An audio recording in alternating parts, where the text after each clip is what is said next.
Meron tayong update regarding sa ating unang bagyo ng 2026. Ito po ay may local name na Ada.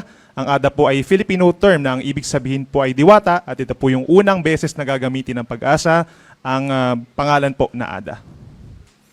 Huling namataan po ang bagyo, 650 kilometers, silangan po ng Hinatuan, Surigao del Sur, taglay ang hangin na 45 kilometers per hour malapit sa gitna at may pagbugso hanggang 55 kilometers per hour. At ito po ay kumikilos ng may kabilisan sa ngayon 35 kph moving northwest or pahilagang kanluran. So base po sa ating latest satellite animation, yung trough or yung outer part po ng bagyong Ada ay nagdadala po ng pag-ulan sa ngayon, mga kalat-kalat na ulan sa may bahagi ng Eastern Visayas, Caraga region, Davao region, and even yung mga nearby areas dito sa may Northern Mindanao, Central Visayas, at southern portion ng Bicol region. Habang dito naman po sa may Northern and Central Luzon, nandyan pa rin po umiihip yung malamig na amihan or northeast monsoon at merong dinadalang mga light to moderate rains, lalo na po sa may eastern section. And apart from Ada, wala na bang ibang mga kumpul ng ulap po na papasok o inaasahang mabubuo sa ating area of responsibility. Base po sa latest track po ng Pag-asa, within the next 3 days po inaasahang kikilos pahilagang kanluran itong si Bagyong Ada. At within the next 24 hours ay posibleng lumakas pa po ito bilang isang tropical storm with a maximum wind speed of 65 kilometers per hour. So generally moving towards dito po sa may Eastern Visayas and Bicol region, pagsapit po ng Friday hanggang early Sunday. And then pagsapit po ng Sunday onwards, Sunday to Monday, maaaring kumilos po ito ng palihis or moving northeastward naman po na unti-unting palayo sa ating kalupaan. So bagamat base sa ating latest track, mababa yung chance na ito yung magla-landfall, ay hindi pa rin po natin ito inaalis. No? Nandyan pa rin yung possibility given pa rin po na meron tayong tinatawag na cone of probability. So pwede pa rin po mahagip nung sentro ng Bagyong Ada, itong Eastern Visayas, maging yung northern tip din po ng Dinagat Islands. At once makapasok po ito or makapag-landfall po sa may Eastern Visayas, tataas din yung chance na ito yung magla-landfall po dito sa may Bicol region. Dahil nga po, lalakas pa ito bilang isang tropical storm at lalapit sa ating kalupaan, posibleng magtaas pa tayo ng hanggang wind signal number 2.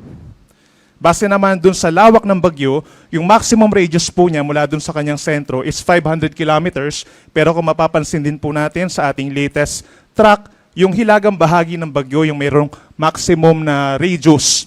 Given nga po sa panahong ito, no, malakas yung ating amihan, at kapag nagkaroon ng interaction yung amihan at yung bagyo, mas malakas yung hangin at mas malakas or mas maraming ulan po na mararamdaman yung mga nasa itaas na bahagi po ng bagyo. Sorry po.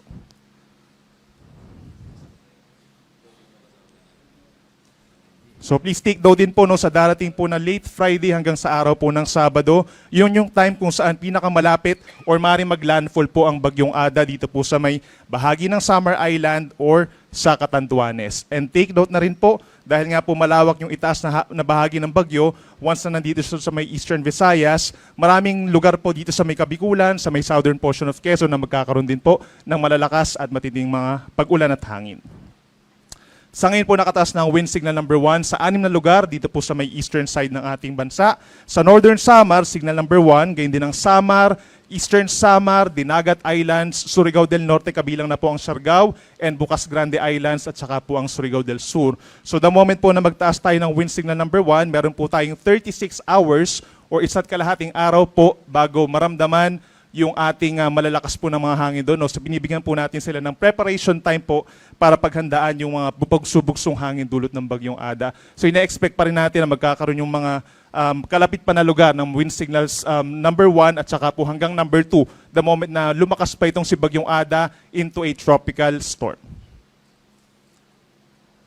Bukod po dun sa signal number 1 or sa wind signals, meron din po tayong babala sa malalakas na hangin sa ibang lugar sa ating bansa. Yan po ay dahil naman sa northeast monsoon mainly, no, yung nasa itaas na bahagi ng bagyo. Meron po tayong malalakas na bugso ng hangin ngayong araw dito po sa Batanes, Babuyan Islands, Ilocos Norte, Abra, Hilaga at silangang parte po ng mainland Cagayan, Eastern Isabela, Eastern Bulacan, gayon din ng Aurora, halos buong Quezon, Camarines Norte, Camarines Sur, Catanduanes, and Sorsogon. Habang bukas naman po, Batanes and Babuyan Islands, meron pa rin pabugso-bugsong hangin, Ilocos Norte, northern and eastern portion ng mainland Cagayan, Eastern Isabela, Aurora, most of Calabarzon, Lubang Islands, Marinduque, Romblon, Oriental Mindoro, Cuyo Islands, Bicol Region, and Central Visayas. At pagsapit po ng Friday hanggang weekend, may mga lugar pa rin po sa Luzon, Visayas at Northern Mindanao magkakaroon po ng mga pabugso-bugsong hangin.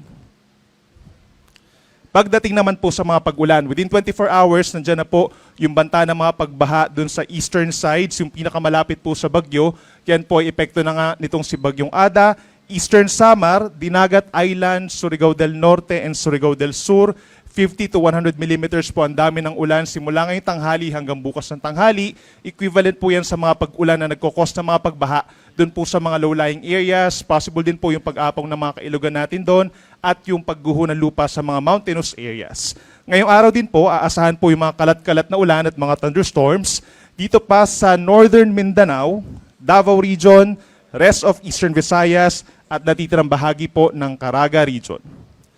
Pagsapit po bukas ng tanghali hanggang Friday ng tanghali, ito yung time kung saan nasa may silangan po ng Caraga Region at Samar Island ang Bagyong Ada. So meron ng 100 to 200 millimeters or mas maraming mga pag-ulan po ang mararanasan after tomorrow noontime dito po sa may Northern Samar at saka sa Eastern Samar. So ganitong kataas po ng mga pag-ulan. Posible pa rin magkaroon ng mga numerous flooding events, mas maraming chance po, mas mataas ang chance na magkakaroon ng mga pagbaha, pag-apaw nga ng mga kailugan, at tumataas din po ang chance ng mga landslides, habang possible naman yung 50 to 100 millimeters sa dami ng ulan dito sa may Catanduanes, Sorsogon, Samar Province, Biliran, pababa po ng Leyte, Southern Leyte, Dinagat Islands, hanggang dito sa may Surigao del Norte. Yung ganito karaming ulan, mataas din po ang chance ng mga pagbaha at pagguho ng lupa. Laging tumutok sa ating mga updates, sa mga rainfall advisories, heavy rainfall warnings. Madalas po na magtataas tayo ng mga ganyang mga babala sa mga susunod po na araw habang lumalapit ang Bagyong Ada. Asahan din po yung kalat-kalat na ulan and thunderstorms sa natitirang bahagi ng Bicol Region, gayon din sa Central Visayas, Northern Mindanao at maging sa natitirang bahagi ng Caraga Region. So na-mention na rin po ni Dr. Servando po kanina yung babala dito sa ating mga kababayan po na nagse-celebrate po dito sa may Cebu ng Sinulog Festival. Pagsapit po ng bukas, January 15, mataas na yung chance ng mga pag-ulan at posible magpatuloy pa po yan hanggang sa weekend habang yung ating mga kababayan po dito sa may Albay kung nasaan nga po yung Mount Mayon ay mataas ang chance ng mga pag-ulan. So eventually magkukos po yan ng mga pagbaha na yun nga posible magkaroon po ng mga lahar flow or mudslides dun sa paligid po ng bulkan. Then pagsapit po ng Friday noon hanggang Saturday noon, ito po yung time kung saan pinakamalapit ng bagyo dito sa may Northern Samar at Eastern Samar. So mas maraming lugar dito sa may Bicol at Eastern Visayas ang magkakaroon ng hanggang 200 millimeters po na dami ng ulan. Kabilang na dyan ang Catanduanes, Albay, Sorsogon, Northern Samar at Eastern Samar. So yung orange po, equivalent po yan sa hanggang 200 millimeters sa dami ng mga pag-ulan, habang 50 to 100 millimeters naman over Camarines Norte, Camarines Sur, Masbate, Samar, Biliran, at Leyte. Habang asahan din po yung kalat-kalat na mga ulan and thunderstorms dito po sa may Central Visayas pa rin, kung saan kabilang nga po ang Cebu, Northern Mindanao, Caraga Region, and Southern Leyte. Sa araw po ng Friday, mas maraming ulan ang aasahan po dito sa lalawigan ng Albay kung nasaan ang Mount Mayon. Oops, sorry po.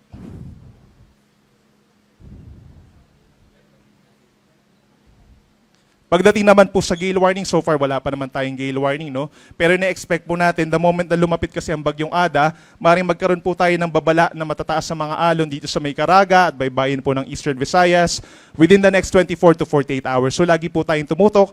As for storm surge, so far mababa pa naman po dahil tropical depression po ito. Yung storm surge, posible yan kapag meron tayong tropical storm or mas malakas pa na kategorya po ng bagyo.